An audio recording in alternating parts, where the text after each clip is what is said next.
Hello and welcome back to the channel. First things first, you can find me mostly over on Instagram under the House of Langford and Overall Sews. I'm also on Ravelry as Mad X Stitcher, where I record all of my knitting and crochet projects. So it is now the 1st of April.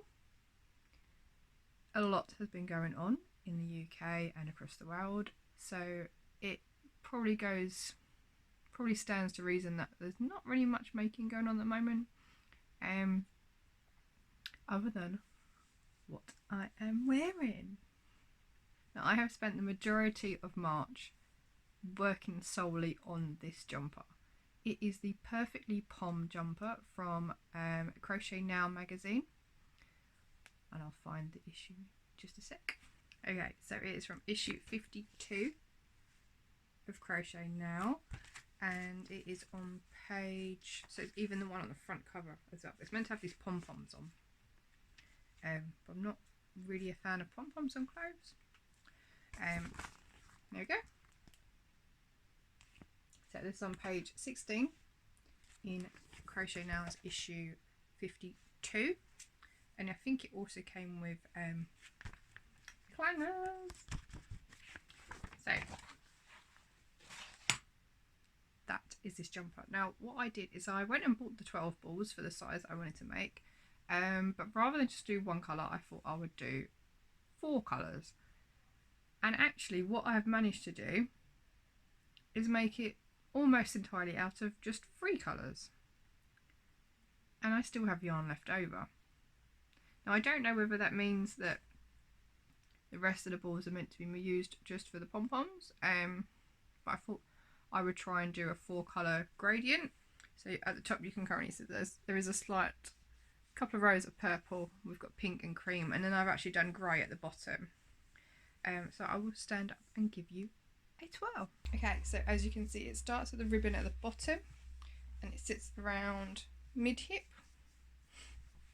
So it starts bottom up, so I've done a lot of the grey at the bottom and then started to integrate to make the stripes.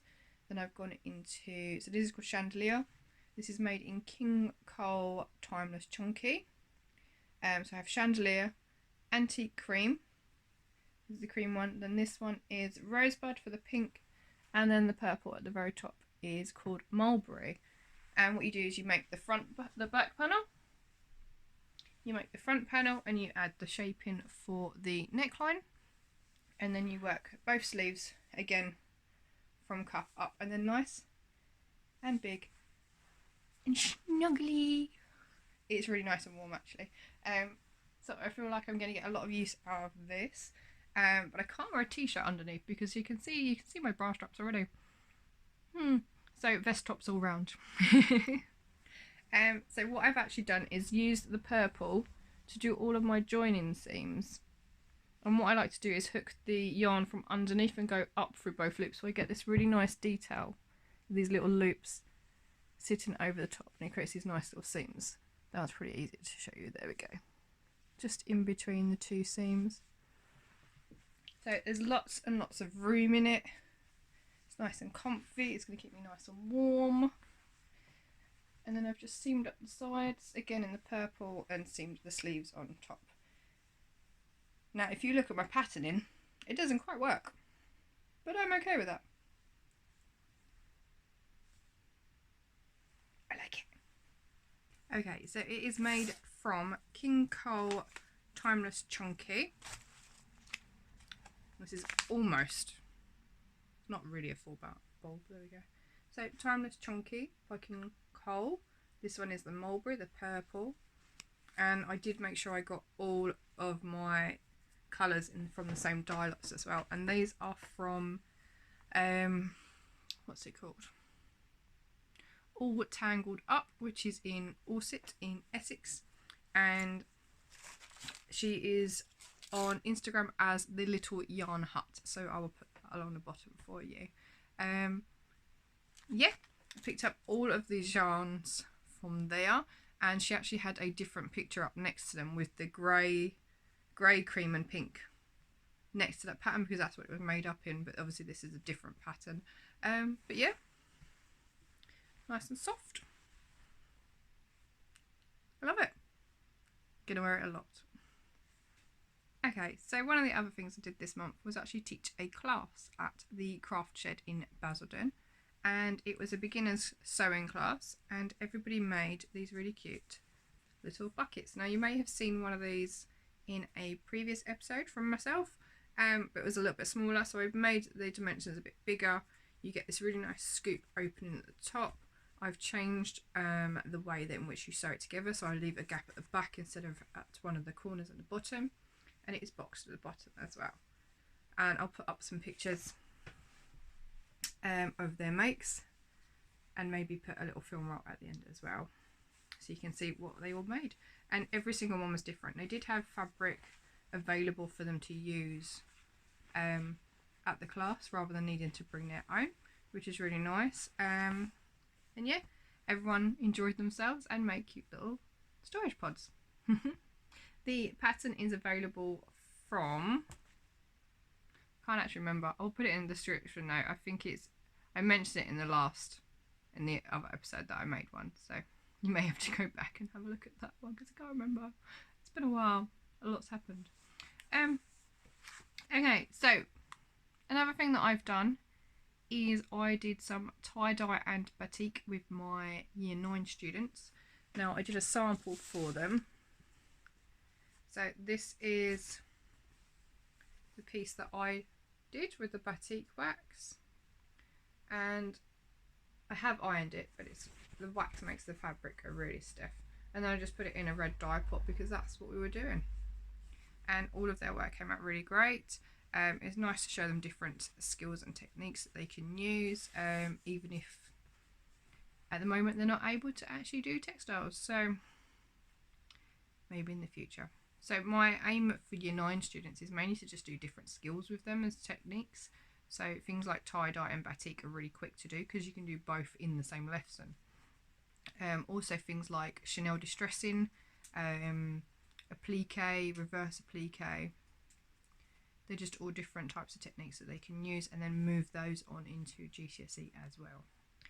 Okay, the other thing I did this month was took an virtual class. It seems there's a lot of that going around at the moment, and I am actually going to be doing some myself as well, so watch this space. I did a virtual class with Claire from Beautiful Things in Brentwood, and it was called Playing with Paint. Now obviously I've taught art in the past before, so this isn't really new to me, but it's nice to actually see other people getting involved and just having a good time basically, and crafting and chilling out whilst we're all in this weird scenario. So let's show you a couple of pieces that I have made. So the first one is here.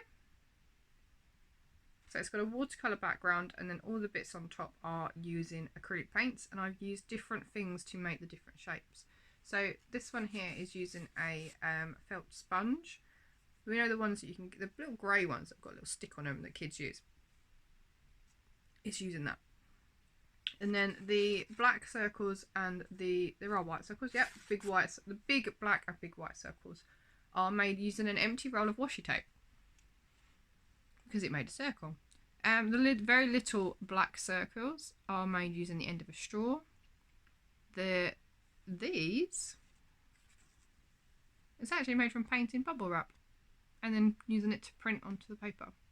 The last thing on there, I believe, is just, yeah, the red dots. So the red dots are using a cotton bud. So it's just a nice way of getting some different textures and some different prints and patterns onto paper.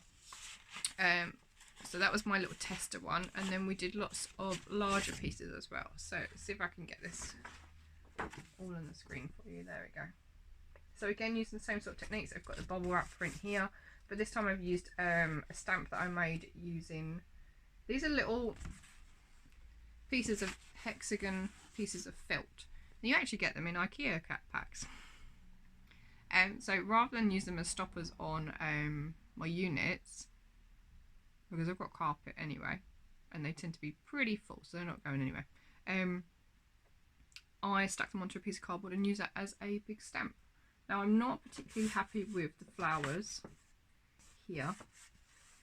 I have tried to expand them a bit, so what I'm actually thinking of doing is just cutting it in half and just using that piece, because that's kind of similar to this one. So I think that one works a bit better than the thing as a whole, and maybe get some smaller cuts from the other side. So that was the second big piece I did. Again, it's got a watercolour background and then acrylic over the top. So I got a bit carried away, made a few more. These are all just watercolour backgrounds though. I haven't done anything with them just yet. It was just playing with the materials at this time. So the first one is just you fill up your paintbrush and then you just dab the paintbrush, so you just hit it above the paper and it makes all these little dots and splats, and if you've got water on the page already they just bleed out, so that's going to be really nice to work into. This one was me kind of playing with brush strokes, and then what I used is, because the paper was really wet, I used the kitchen roll to dab off the excess water, and it's left an imprint from my kitchen roll, which is quite clever. Now, it kind of looks like some flowers, so we shall see what I do with that. And the last one, I'm not really sure where I was going with this, but this is all just watercolour, so I've just got swirls of black in there as well. Not sure what that one's going to be. The last piece that I did is now finished. Well, I think it's finished. I actually used a stencil. Can you see what that is? So I made my own little stencil. My husband's just made a video actually on how to make stencil printing, so I'll see if he'll share with that with you as well. I made this one. Now this one's going to be a gift. I've used the bubble wrap and the sponge to make the flames at the bottom, and then obviously stamped over or stamped into the stencil to make the phoenix, and that is going to be a gift, so I just need to sort out a mount for it and kind of get it in the post, provided the post office will let me. Who knows at the moment. So yeah, been a really interesting couple of weeks. So I do have 3 finished ones.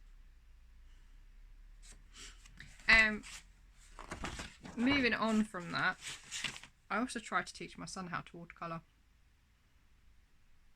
because he's doing an art GCSE and he's in year 10, and obviously not at school at the moment, so not that I think you can really tell what it is.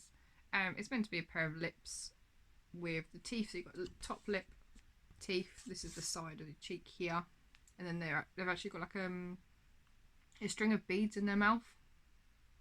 It's based on Rachel Rickert, and I believe she's a realism artist. She works in mainly watercolour, so that was just me trying to show him how to actually use the watercolour properly, because the amount of paint I pulled off of his work because he wasn't using water with it properly is ridiculous. So there we go. That was my attempt at showing him how to watercolour properly. Now I do have one more thing, well 2 things actually, but they're both whips. Now one of them I started at the Stitch Festival, video coming soon. Started at the Stitch Festival and sat down with my friend Cara and we did some hand embroidery. Now I've done embroidery before. I do a lot of cross stitch, or have done in the past. And we sat down to get this little kit. So it's to make this little tiny pin cushion. So all the pattern on top is embroidered, and during the session I got about this far, which is not an awful lot. So now that I've got some time on my hands, we shall finish this, because that's really cute, and you get all the threads for it as well. So it was just nice to sit down with my friend and show her something different, because she started cross stitching but wasn't really sure how to do different embroidery skills. So that's what we did. We sat down and did that, and that was really cool. And then I subscribed. More on that later. In the meantime, there's not an awful lot going on at the moment, is there? To be fair, let's think about it. Let's face it. We only really go out for shopping. I've got work tomorrow. Sometimes I go out for exercise, maybe a jog, but oh my god, Joe Wicks, PE with Joe every morning. My legs are killing me, seriously. It's all leg work. They hurt. I did miss it this morning though. I went shopping this morning, so I need to catch up on that. But I've got things to do. So, yes, I have been working on, I picked this up yesterday? Monday I picked this up. I picked it up to work on during Craft Club. So Claire from Beautiful Things is now running a virtual craft club on Monday nights at 8 p.m. and Thursday mornings at 10 a.m. Completely free, and they're through Zoom. So if you want to sit and chat and natter, that is the best place to, well, it is a very good place to go and just meet new people, I guess. Yeah, but I believe you have to be a member of her Facebook page or Facebook group, which is free, to join in, because she posts the links to the Zoom there. And all you need is a camera and a microphone. That's it. And your project of choice, of course. So I picked this up. Now, this has been in my a very long time. Is there a date on this? Hope not. Anyway, a long time ago, I did a teddy wizard in cross stitch, and it's about A4 size.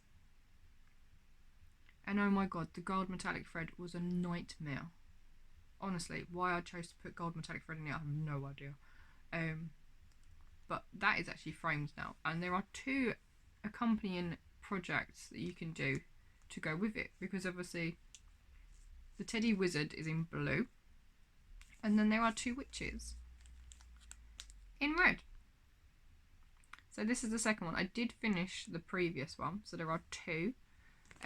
On the back here there is a little picture of the other one who sits on a broomstick, but this one has a little cauldron. So I picked this up. Now, there's not actually much left on it to do when I look at stitching. So I picked it up, and this is where it is currently at. Now, oh, just knocked my camera over. What I have done so far since picking it back up is the very light grey in all of this dress. Not the bow bit, that was already done, but all of this dress I've done the very light grey. Not sure if you can pick that up. I've done the red here, and I have done his paws, so the little pink bits on his pads. Some of this needed doing. This foot needed doing, that's now complete, and I've done the light grey and one of the other greys in the cauldron. It's taken me a little while to do that. But at the same time, all that's left now is the cauldron and all the flames that go around it. And then in her robe, in her little cape, there are stars and moons that are in a green colourway. And then there are some stars that go around the outside as well, but not very many. So actually that shouldn't take me too long. And then I can start back stitching it. Now, I was tempted yesterday to start back stitching the hat so that it's finished, just so it sort of spurs me on a little bit more. But actually I've then done the feet, done the robe and the pads in her paws, so maybe I'll just continue and get all of it stitched before I back stitch it. I'm not really sure. Maybe that's a hard slog. Maybe I will just back stitch the hat instead. Do that bit first. There is one square though here that's missing, and that is a dark grey, so I need to do that one first. So yeah, that is about it. I'm on a wonk now, look. Is that better? I don't know. That is about it for March. I've got plenty to keep me busy over this strange time. But yeah, let me know how you are getting on at the moment. If there's anything that you are interested in learning, perhaps maybe I can put up some videos for you. I'm going to do a couple today as it is, little mini tutorials, just to, I don't know, get people started on different crafts maybe, or if they've been putting stuff off, then maybe they can use those to get cracking on them. Yeah, we shall see how this pans out. But like I said, I am at work tomorrow. I am a teacher, so I am teaching tomorrow. It also gives me the opportunity to mark some Year 11 books, because we're not really sure what's happening with them, and sort out my classroom a little bit more because it's an absolute mess. But that's all tomorrow. So I will see you all again very soon. Hopefully I'll have a little bit more in terms of finishes for, well, we're now April. Honestly, days, weeks, months, they all blur together at the moment. So April. Yes, April should be a little bit more jam-packed, full of content for you. So we shall see. But I hope you are keeping well, and I will see you all again very soon. Bye for now.